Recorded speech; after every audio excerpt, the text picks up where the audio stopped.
pertemuan kemarin sepertinya sudah saya jelaskan, tapi saya tidak menyebut secara spesifik ayat ya. Tetapi kemudian saya sebutkan bahwasanya Nabi ketika diperjalankan oleh Allah Subhanahu wa taala di dalam peristiwa Isra Mi'raj itu kan beliau ke Baitul Maqdis. Nah, lalu kemudian ada pertanyaan. Ketika berada di sana, di manakah kemudian Rasulullah itu akan menghadap? Maka kemudian kemarin saya sampaikan kan menghadap kemana beliau? Ke Sakhra, ya.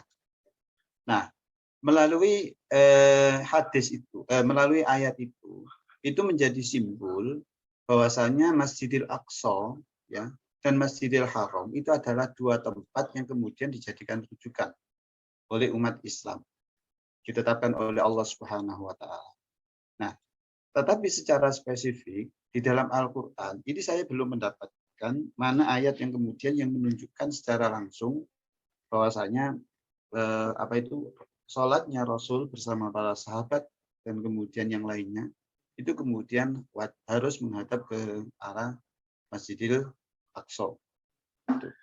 Yang kemudian yang adanya itu adalah langsung ada perubahan. Tetapi melalui ayat Subhanalladzi asra bi abdihi lailan minal masjidil haram, dengan kemudian Rasulullah ketika sholat di sana, ya, Masjidil Aqsa itu kemudian menghadap ke arah Sakhra. Sakhra itu adalah sebuah tempat yang menghadap di tengah-tengahnya Kubah, menghadap ke atas.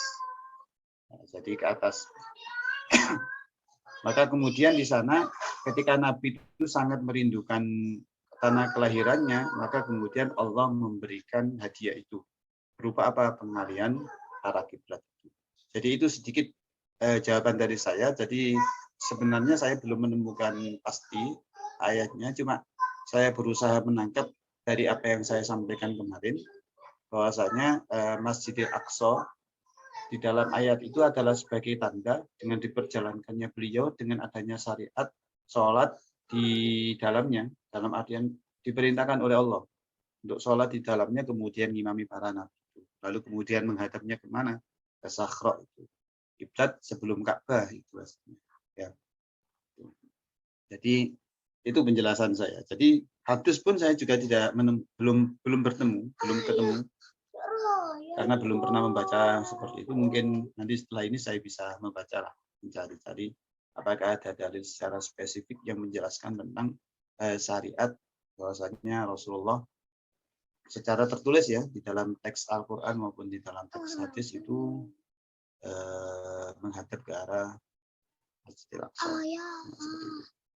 Jadi ini menjadi PR kita bersama. Tapi sementara jawaban saya seperti itu, berangkat dari Subhanalladzi asra bi abdihi lailan minal masjidil haram ilal masjidil aqsa, lalu kemudian ada penjelasan di dalam hadis itu bahwasanya Nabi ketika diperjalankan dia telah salat di Masjidil Aqsa, lalu kemudian beliau salatnya menghadap ke arah Sakhra. Itu di dalam penjelasan ayat itu tadi di dalam tafsir-tafsirnya. Oke. Sekarang saya akan jelaskan tokoh-tokohnya. Ya. Jadi membahas tentang Baiat Aqabah, ya, masa dari hijrahnya Rasul sampai ke Yasrib, ke Madinah. Di sini yang perlu kita ketahui adalah sejarah di mana berangkat dari 12 orang Yasrib ya. Yang awalnya itu adalah berjumlah 6 sahabat Khazraj. Jadi nanti di Madinah itu ada suku Khazraj, ada suku Aus. Yang mana dua suku ini kemudian selalu bertentangan antara satu dengan yang lainnya. Selalu. Maka pada masa pemilihan Khalifah Abu Bakar nanti, ketika dipilih di di Saqifah Bani Sa'adah itu nanti mereka tidak menghendaki pemimpinannya adalah dari orang-orang Khazraj atau dari orang-orang Aus, karena mereka memiliki riwayat untuk berseteru. Maka dipilihlah dari suku Quraisy, suku ternama, sukunya Hadratul Rasul, sehingga terpilihlah yang namanya Abu Bakar.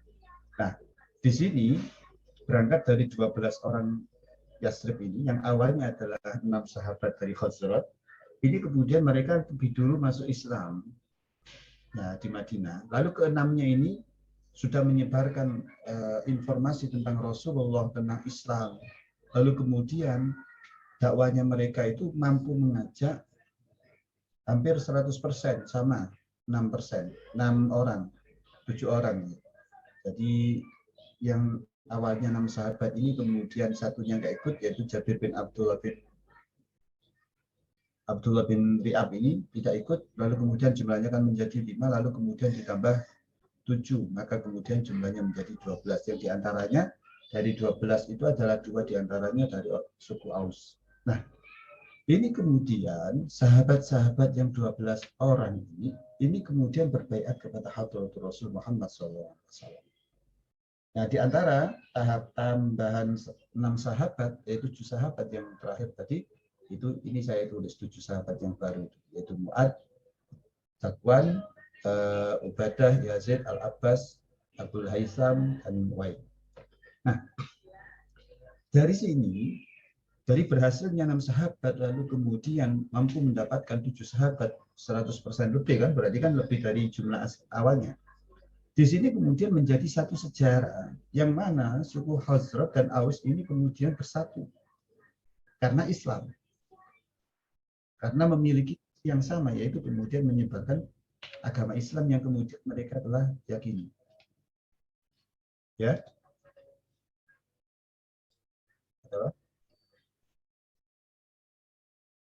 Ada Bapak? Saya dengar ada yang manggil. Oke. Lalu kemudian mereka semuanya berbaiat kepada Hadratul Rasul. Selesai ya. Mereka 12 orang itu berbaiat kepada Hadratul Rasul. Nah, di sini kemudian di dalam baiatnya bersama kepada Rasul. Ketika Rasul membaiat, itu kemudian tidak ada klausul, tidak ada hal-hal yang kemudian menyebutkan bahwasannya ya di situ kemudian ada peperangan, tidak ada klausul peperangan. Yang ada hanyalah mereka itu berbaiat bahwasanya mereka tidak akan menyebutkan Allah, tidak akan berbuat kejelekan lagi, mencuri misalkan, berzina misalkan, atau membunuh anak-anaknya misalkan, atau kemudian ada kata-kata itu ya, yaitu tidak akan berbuat dusta yang mereka ada-adakan antara tangan dan kaki mereka. Maksudnya adalah mereka itu sebelum beriman, meyakini Allah sebagai Tuhan dan Muhammad sebagai Rasulnya, mereka itu suka sekali menfitnah seorang perempuan berbuat zina.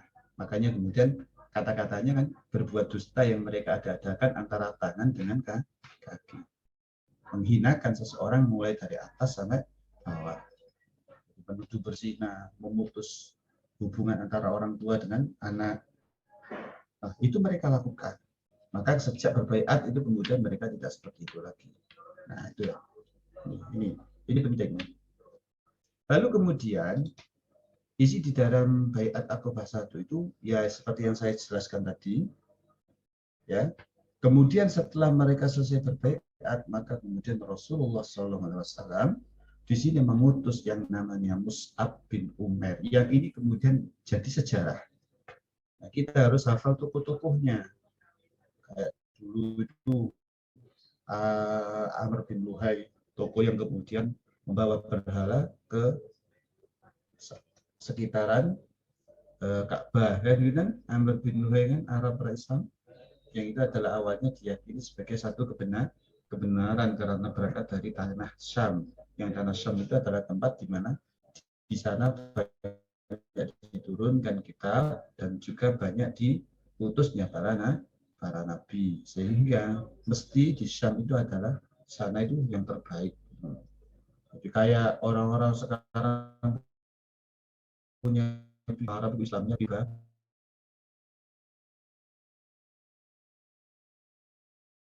lebih baik. Jadi mengikuti Islam ala Arab kan belum tentu, ya kan? Belum tentu. Nah, kemudian di sini Mus'ab ini diutus oleh sahabat ini ketika membicarakan tentang kepribadiannya. Ini luar biasa rapi, keren lah. Karena apa? Beliau dari keluarga yang luar biasa kaya dan ibunya adalah termasuk orang tua yang memanjakan anaknya, yaitu Mus'ab. Maka dalam sisi penampilan disebutkan di sana, ra'aitu bi Makkah ahadan ahsana. Aku tidak pernah melihat seorang pun di Makkah yang lebih rapi rambutnya, ya, yang paling bagus pakaiannya dan paling banyak diberi kenikmatan selain dari Mus'ab bin Umair. Nah, kemudian Mus'ab ini beriman. Tetapi di sini Mus'ab masih menyembunyikan keimanannya, tidak mau diketahui oleh keluarganya. Tetapi pada suatu hari itu diketahui oleh Utsman bin Talha. Lalu kemudian dilaporkan ke orang tuanya. Akhirnya Mus'ab dicabut dicabut sehingga ketika selesai atau pasca dicabut kenikmatan itu ditarik kembali kekayaannya orang tua memakai kaun burdah yang kasar, kaun yang sangat sederhana. Lalu kemudian Rasulullah sampai menikah. Apa itu?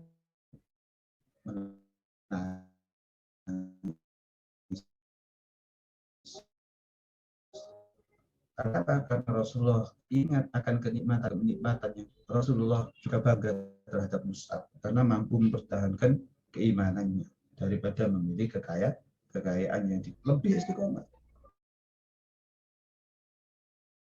Lalu kemudian Rasulullah mengutusnya kemana? Ke Madinah. Nah, di Madinah ini kemudian ditemani oleh Abdullah bin Umi Maktum, kemudian berdakwah untuk pertama kali. Dan ini pertama kali di dalam Islam Rasulullah mengutus sahabat untuk kemana? Untuk keluar, untuk menyebarkan Islam. Maka kemudian dakwalah Mus'ab di Madinah. Maka ketika beliau Mus'ab juga kemudian luar biasa disambut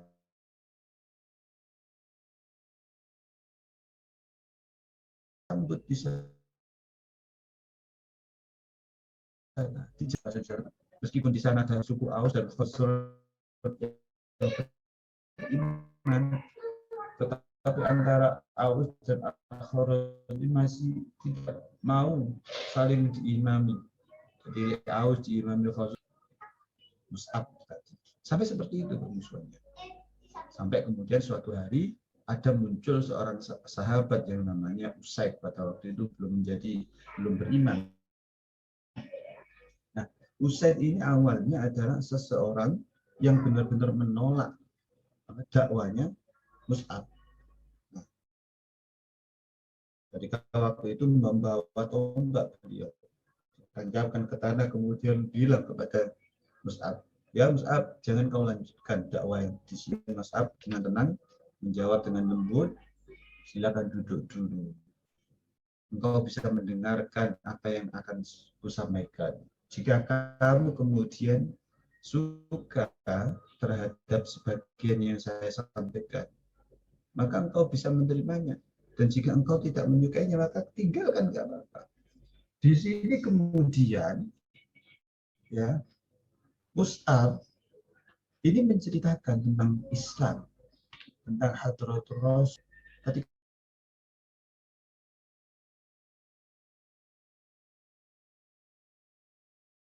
Ketika dilogikakan ini yang kemudian masuk akal, akhirnya apa?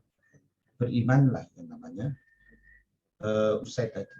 Nah, di sini kemudian Usaid menambahkan, ya Mus'ab, di belakang ada seorang laki-laki. Jika kamu mau, ya, maka tidak akan ada seorang pun yang akan menyalahkan apa yang kamu sampaikan. Amanlah kamu.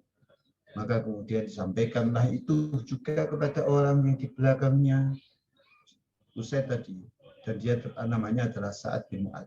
Maka kemudian Sa'ad bin Mu'adz juga kemudian menerima apa yang disampaikan oleh Mus'ab. Maka dengan mudah Islam di sana kemudian tersebar, memiliki pengikut yang luar biasa banyak. Nah, bahkan kemudian ketika membicarakan tentang keutamaan Usaid, Rasulullah hentikan, ni'mar rajulu Abu Bakar. Jadi sebaik-baik orang dari kaum laki-laki itu apakah? Dilanjutkan lagi, sebaik-baik orang itu dari kaum laki-laki adalah Umar. Sebaik orang dari kaum laki-laki adalah, kemudian ditambah lagi Usaid bin Khalid. Di sini kemudian memiliki cerita yang menarik. Beliau itu ketika membicarakan Al-Quran, beliau itu luar biasa perhatian. Luar biasa perhatian. Sangat indah sekali di dalam membaca Al-Quran. Berjuang, kata Bani Israel itu, Fadhhab anta wa rabbuka faqatila inna hahuna qa'idun. Hei Musa, kamu jangan ngajak saya, oh yang Nabi itu kamu. Jika kamu ingin berjuang, berangkat saja bersama Tuhanmu. Lek kamu benar-benar Nabi, kamu pasti menang. Enak kan? Jadi kaum itu gak jelas Bani Israel. Jadi nabinya digitukan. Lek kamu benar-benar Nabi, berangkat sendiri sama Tuhanmu. Nanti kamu pasti menang. Nabi kok kalah? Nabi itu mesti menang. Lek kamu kalah berarti kamu gak Nabi. Umatnya gini. Nah saya di sini biar duduk-duduk saja. Nah, ini kamu Nabi kok kalah? Gak ikut gak keren kan? Nabi kok kalah? Nah, Nabi kok matinya kemudian dibunuh, ini gak keren. Gitu kan? Nabi kan dilindungi oleh Tuhan. Nah kalau kamu Nabi ya berangkat sendiri.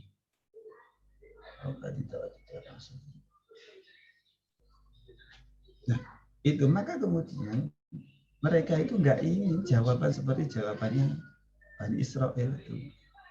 Maka kemudian mereka mengatakan, kami akan selalu pergi bersama engkau ya Rasulullah. Kami akan selalu berperang bersama engkau ya Rasulullah. Nah, di sini kemudian luar biasa. Nah, pada masa ini juga tadi dijelaskan sejarah sholat Jumat. Dijelaskan di Ustaz.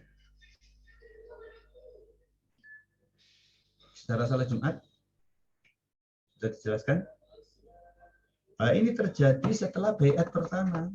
Syariat sholat Jumat itu turun ayat ya ayyuhalladzina amanu idza nudiya lis-sholati min yaumil jumu'ati fas'au ila dzikrillahi wa dzarul bai'. Nah itu. Ini ceritanya Rasulullah sudah berada di Makkah. Ayat itu turun di Makkah. Tetapi Rasulullah belum memungkinkan untuk melaksanakan sholat Jumat di Makkah. Maka kemudian Rasulullah memerintahkan para sahabatnya, diantaranya adalah Mus'ab. Ketika di Madinah ada peluang untuk bisa melaksanakan sholat Jumat, maka laksanakan. Ada yang kemudian sholat Jumat mereka lakukan di rumah, ya, dengan berjamaah. Maka kemudian ketika membicarakan tentang sholat Jumat, di sini ada beberapa hal, ya, ada beberapa hal. Nah, termasuk kemudian sahabat As'ad bin Zurarah ini orang yang pertama kali, ya, beriman dari penduduk Yasrib ini, kemudian sahabat yang turut serta di dalam baiat pertama di Aqabah ini menjadi tuan rumah dari utusan Nabi itu, kemudian yang rumahnya digunakan untuk sholat Jumat pertama.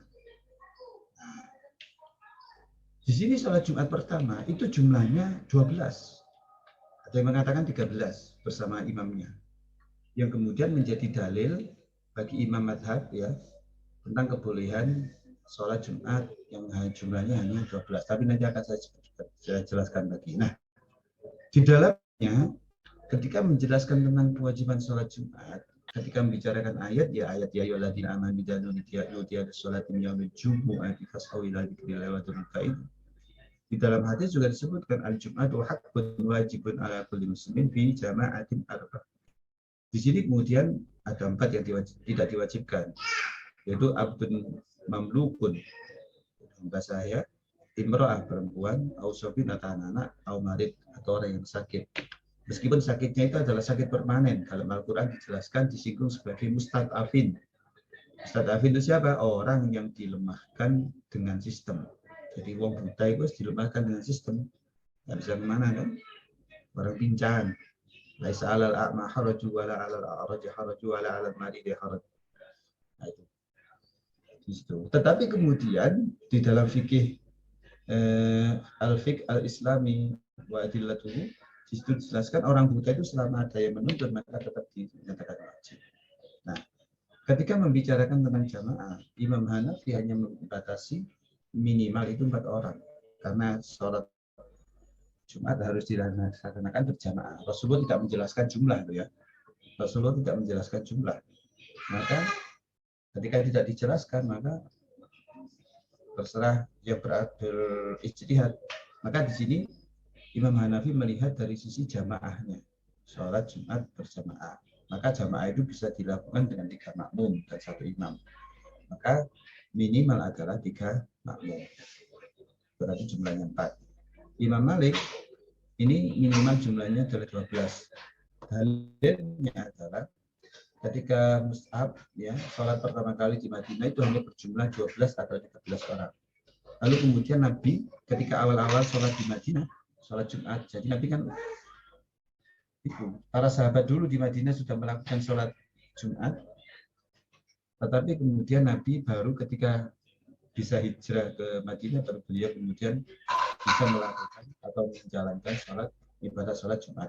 Ketika beliau khutbah di dalam sholat Jumat beliau, ini kemudian tiba-tiba di tengah khutbah itu ada seorang pedagang, kemudian memasarkan dagangannya, kemudian jamaah lari itu bayang lari semuanya menyerbu pedagang itu.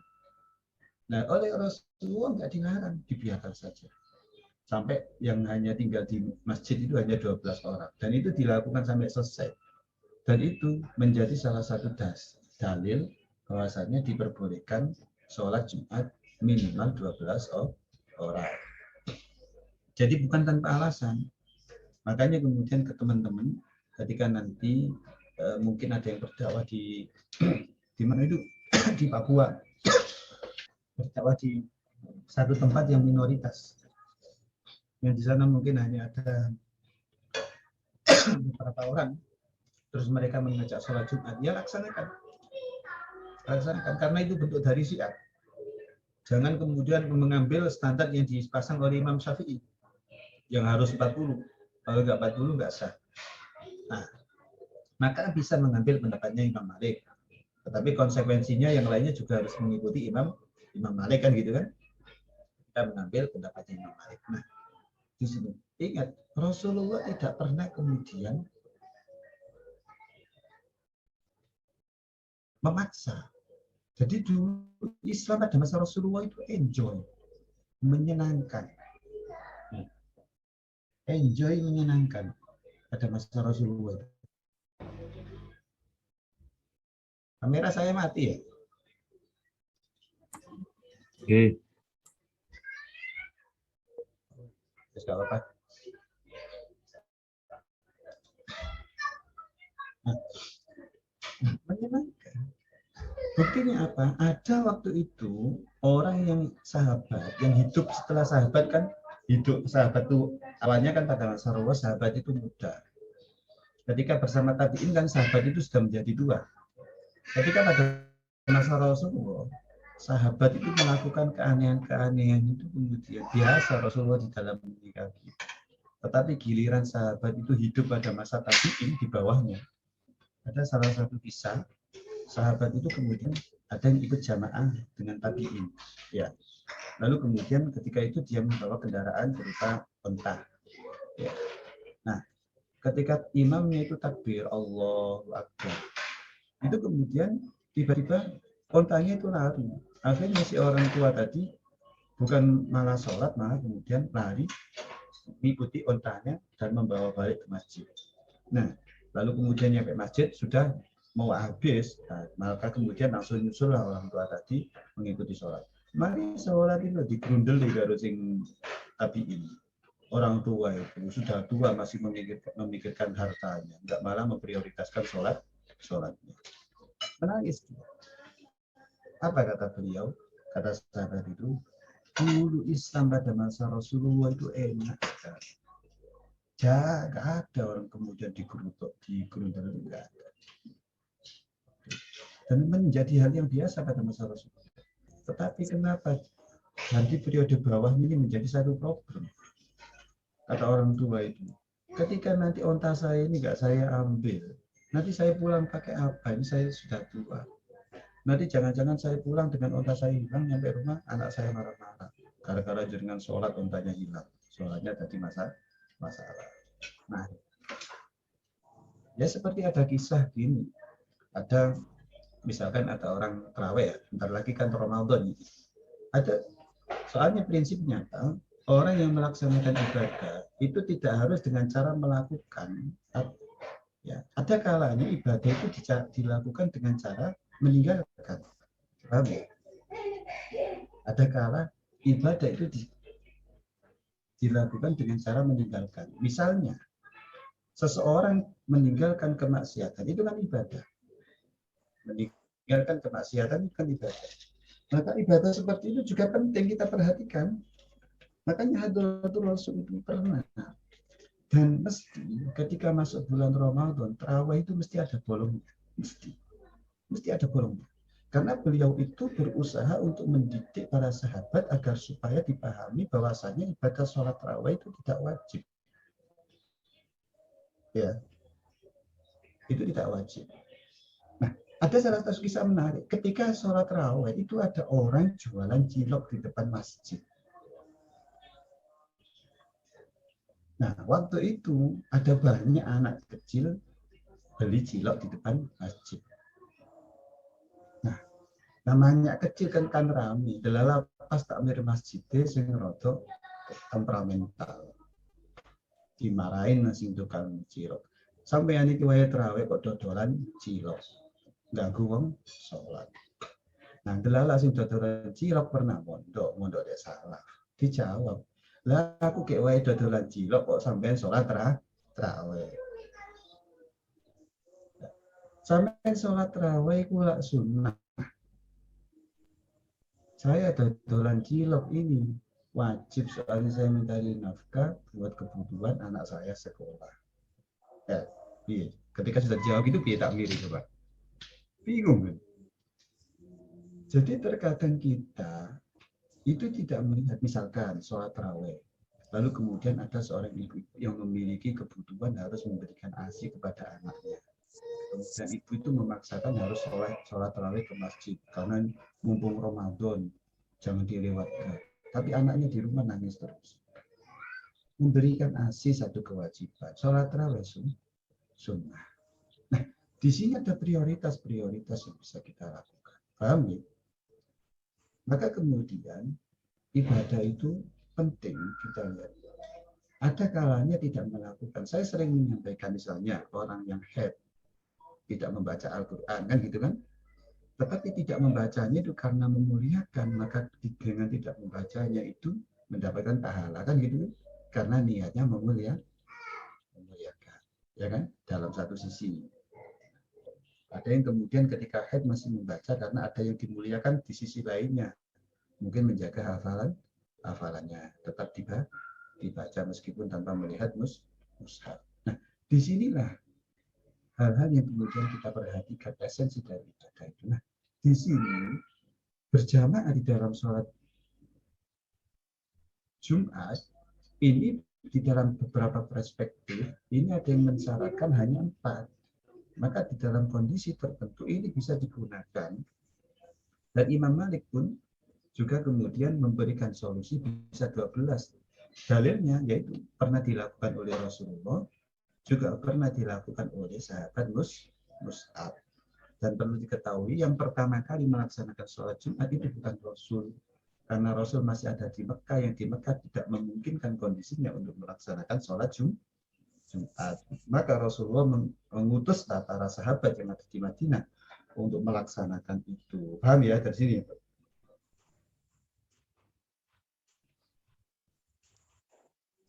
Ya, paham ya di sini ya. Di perjalanan Rasulullah tadi. Nah, oke. Sekarang kita ganti ke bayat Aqabah. Bisa dipahami tadi penjelasan saya? Oke. Lalu kemudian sekarang kita berganti kepada bayat Aqabah yang kedua, teman-teman. Bayat Aqabah yang kedua ini adalah berkah dari dakwahnya Mus'ab yang saya ceritakan tadi.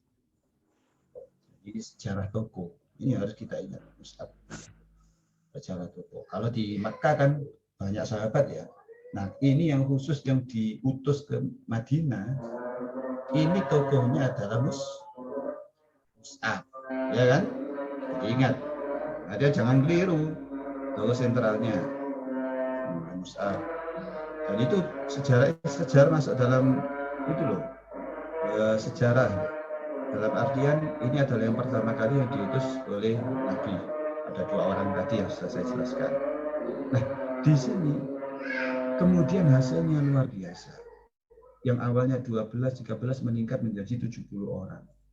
Banyak juga prestasi yang kemudian telah dicapai di sana. Nah, di sini kemudian perhatian besar sahabat Ansor terhadap Nabi ini menjadi pemicunya. Ya, menjadi pemicunya. Lalu kemudian pertemuan dilakukan secara rahasia, tadi sudah dijelaskan oleh teman-teman. Bagaimana Nabi itu kemudian menemui sahabat Abu Bakar, ya. Lalu kemudian di sini sahabat-sahabat Ansor ini sudah mau menemui Nabi, tetapi secara rahasia. Dan ada dialog antara Nabi dengan sahabat Ansor. Di antara inti dari dialog itu adalah mereka menanyakan, ya Rasulullah, kami di sini aslinya memiliki hubungan dengan Yahudi. Jika kemudian ketika kami berbaiat kepada engkau, apa yang akan kemudian kami dapatkan? Rasulullah menjawab, ana minkum wa antum minni. Saya adalah bagian dari kalian dan kalian nanti adalah menjadi bagian dari saya. Lalu kemudian balasan apa yang Allah nanti akan berikan? Ya. Mintakan Muhammad kepada Tuhanmu, ya, yang kamu mau. Kemudian mintalah untuk dirimu, setelah itu mintakan kepada kami. Apa balasan? Rasulullah kemudian menyampaikan bahwasanya yang kalian dapatkan nanti adalah lakumul jannah, yaitu surga di sisinya Allah Subhanahu wa taala. Falakadzalik. Nah, itu. Di sini kemudian mereka semakin mantap untuk berbaiat kepada Hadratul Rasul. Maka dialog itu penting, meyakinkan itu juga penting. Maka di sini kaum Ansor telah meletakkan dasar-dasar kemasyarakatan yang sempurna antara pemimpin dengan bawahan. Di dalam Al-Quran juga sudah disinggung tentang nakib itu. Ya, walaqad akhadallahu mitsaqa bani Israil wa ba'atsna minhum musnai asyara naqiba. Nah, itu. Nah, ketika membicarakan tentang hal-hal yang kemudian telah dibahas, ini kemudian dilalah. Apa yang kemudian telah dibahas itu bocor rahasia itu. Jadi di sini Nabi itu mau hijrah. Itu kemudian bocor informasinya kepada para kaum kafir Quraisy. Padahal Nabi itu sudah sembunyi-sembunyi, dalam artian ke rumahnya sahabat Abu Bakar itu ya nggak ada yang tahu. Bahkan ketika itu ada beberapa orang di rumahnya Abu Bakar, Rasulullah meminta untuk keluar, tetapi Abu Bakar meyakinkan bahwasanya ini adalah bagian dari kami. Maka nggak apa-apa mengetahui. Maka kemudian disampaikanlah itu syariat untuk hijrah itu tadi. Maka kemudian Rasulullah ya di sana berhijrah, tetapi kemudian mendapatkan halangan.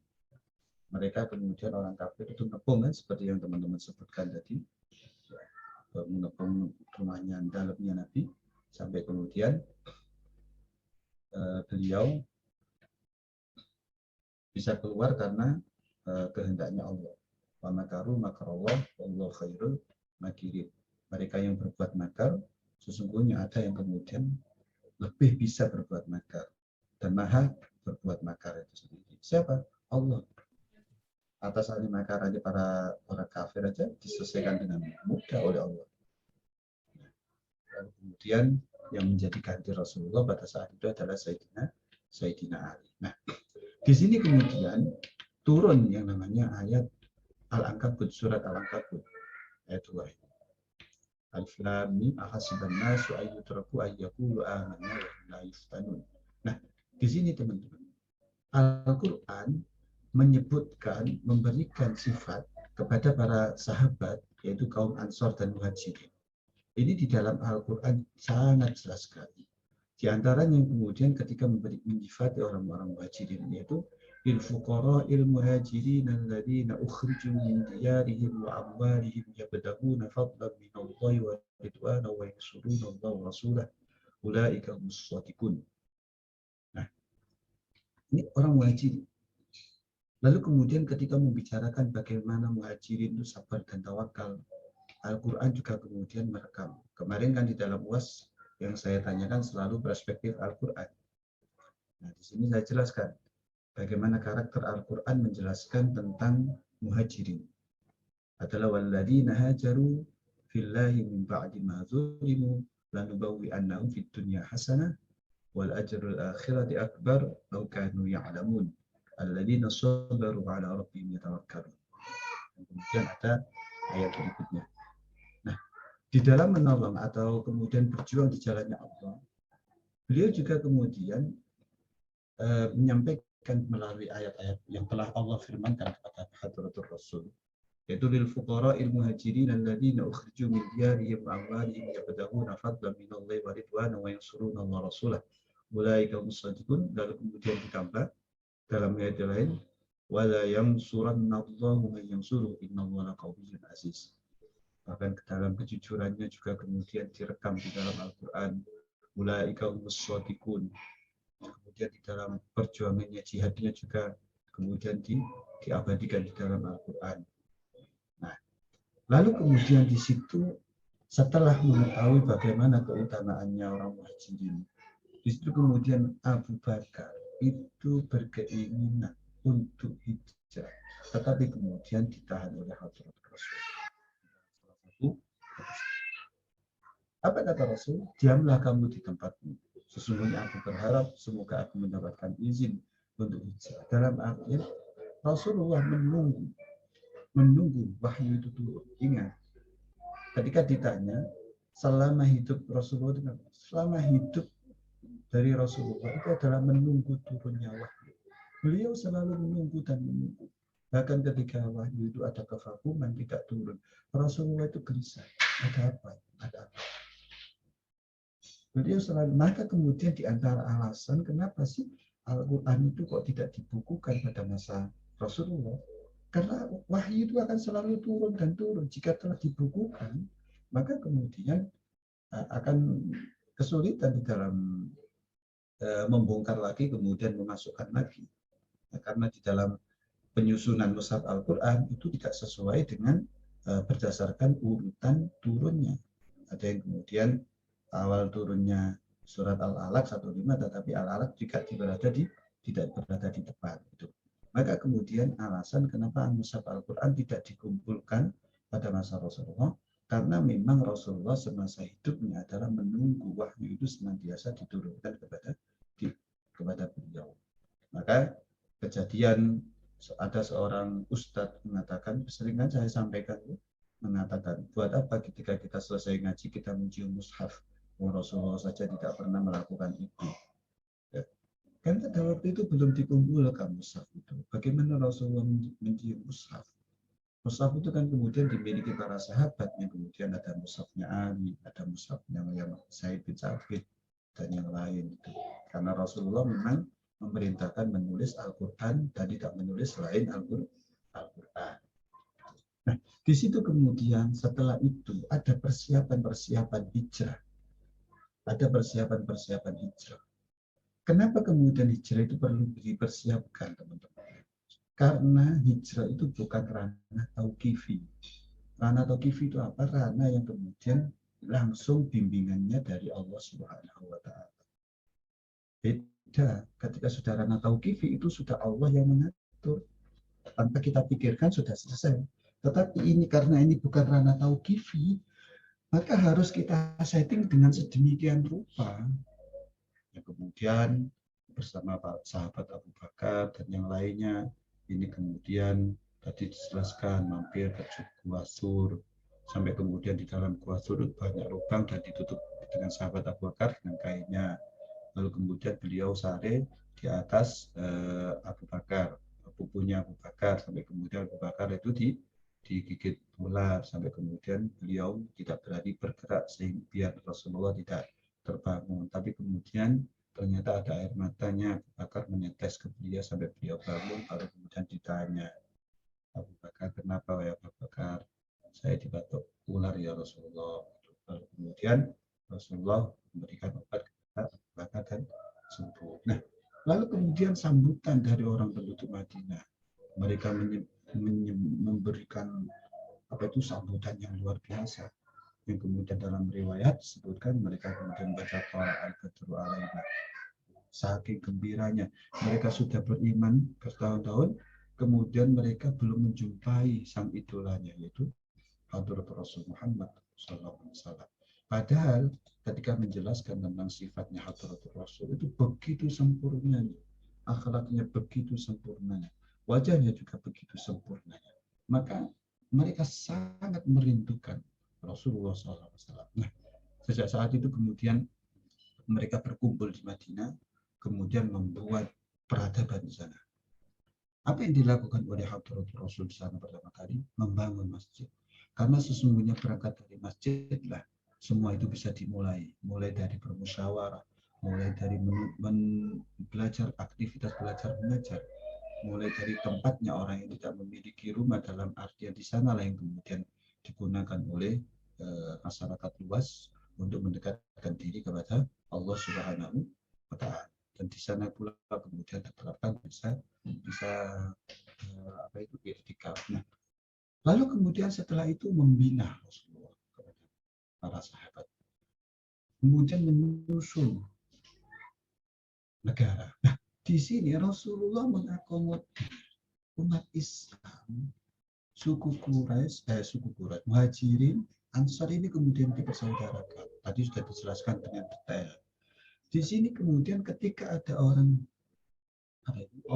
kafir, di Madinah kan masih ada orang kafir, itu kemudian mereka tidak diperangi, mereka tidak diusir, mereka dilindungi oleh Rasulullah. Dan Rasulullah di situ juga tidak mendirikan negara Islam. Paham ya? Rasulullah di Madinah tidak mendirikan negara Islam, tidak pernah sama sekali. Maka di sini Rasulullah membuat satu susunan kenegaraan berdasarkan apa? Berdasarkan kebutuhan bersama, kesepakatan bersama. Itu yang dicontohkan Rasulullah SAW. Tidak mendirikan negara Islam. Maka sangat aneh sekali jika seseorang itu kemudian menjadikan agama Islam itu sebagai agama yang kemudian mengatur menjadi ideologi negara. Tidak pernah. Tapi nilai-nilai yang dipakai di dalam Islam itu untuk membangun sebuah negara. Nah, pastilah di dalam negara itu ada agama lain yang itu perlu dilindungi. Ingatlah ikraha fiddin. Kita tidak boleh memaksa seseorang ya untuk memeluk agama Islam. Tadi ceritanya kan orang tua saja memaksa anaknya, gara-gara seperti itu ayat tuh turun la ikraha fiddin. Apalagi kok kita mentang-mentang sudah Islam lama kemudian wajib masuk Islam, kalau mau masuk Islam baru tak kasih, memaksa, enggak boleh. Mereka harus masuk Islam dengan kesadaran mereka sendiri. Tentunya semuanya ada otoritas Allah Subhanahu wa Ta'ala di dalam memberikan hidayah kepada mereka yang dikehendaki oleh Allah Subhanahu wa Ta'ala. Nah, ini teman-teman yang kemudian di Madinah itu Rasulullah begitu kuat. Dan itu kemudian terus diteror, masih terus diteror oleh orang-orang Makkah, kafir Makkah. Di situ nanti kemudian akan muncul turunnya ayat uzina yang juz 18 itu. Nah, di situ kemudian Allah mengizinkan umat Islam itu ketika sudah dalam kondisi tersesat boleh yang namanya berperang, boleh yang namanya membunuh. Kalau masalah kekuatan sudah kuat yang namanya Islam di Madinah daripada di Makkah. Kalau Rasulullah mau, maka langsung dihancurkan pada waktu itu. Tapi Rasulullah tidak seperti itu. Semuanya ketika tidak turun ayat perang, Rasulullah tidak pernah berperang. Dan ketika sudah turun ayat berperang, itu kemudian turun berani, maksudnya mengambil langkah perang. Itu pun ada aturannya perang itu.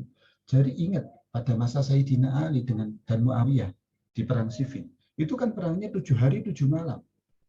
Jadi perang pada zaman dulu itu bukan membabi buta perang terus, enggak. Ada aturannya, menentukan tempatnya di mana. Kubu A membawa kekuatan berapa, kubu B membawa kekuatan berapa, nanti ketemu di lembah ini kita berperang lek-lekan. Nanti jam segini selesai, waktunya sholat. Kemudian nanti istirahat, perang lagi, gitu. Nah, sampai kemudian menyerah antara satu dengan yang lainnya, baru kemudian itu dinamakan perang. Tapi ada juga yang kemudian bermain licik di dalam perang. Gitu. Jadi peperangan dulu itu seperti itu. Makanya ketika Muawiyah dengan Ali bukan kafir dengan Islam, karena peperangan pada waktu itu adalah untuk menentukan siapa yang layak untuk menjadi pemimpin, dan yang kalah itu adalah menjadi orang yang tunduk terhadap orang yang menang di dalam peperangan. Ini. Jadi ini sekilas ya. Jadi perang itu juga tidak serta-merta Allah syariatkan langsung, tidak. Bahkan ketika Nabi berkuasa di Madinah dan memiliki kekuatan yang penuh, itu kemudian Nabi juga tidak menyerbu memerangi kota Makkah, tidak. Kalau Islam melegalkan dari awal, langsung diperangi itu orang Makkah kalah sudah.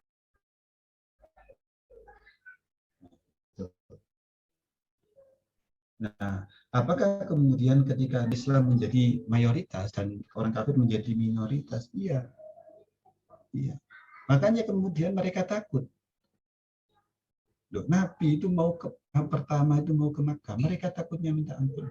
Sampai kemudian muncul perjanjian Hudaybiyah, kan gitu kan? Ya kan? Nah, itu nanti kita akan bahas di perjanjian Hudaybiyah. Intinya perjanjian Hudaybiyah itu apa?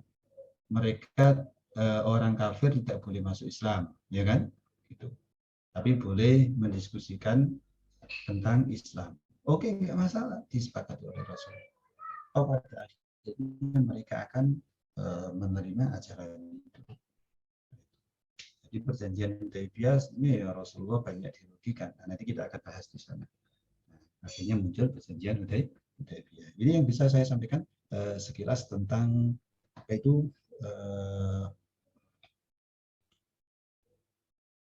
Baiat Aqabah tadi, dan kemudian hijrahnya beliau ke Madinah, ya. Sekilas tadi yang seperti itu. Baiat Aqabah ya, sampai kemudian hijrahnya Nabi ke Yasrib. Ya. Waktunya juga sudah lebih banyak ya. Mungkin ini saya juga habis ini ada kuliah. Saya kuliah juga. Saya kuliah dengan Prof. Said Akil Al-Munawar. Satu. Jadi saya kira sudah cukup ya di sini. Nanti kalau memang ada yang kurang jelas perlu ditanyakan, silakan share di WA ya, di grup. Jadi biar tahu semuanya. Nggak usah chat, di grup aja. Kalau ada kesempatan nanti saya jawab. Sekian dari kami, kurang lebihnya mohon maaf. Semoga yang sedikit ini jadikan ilmu yang bermanfaat.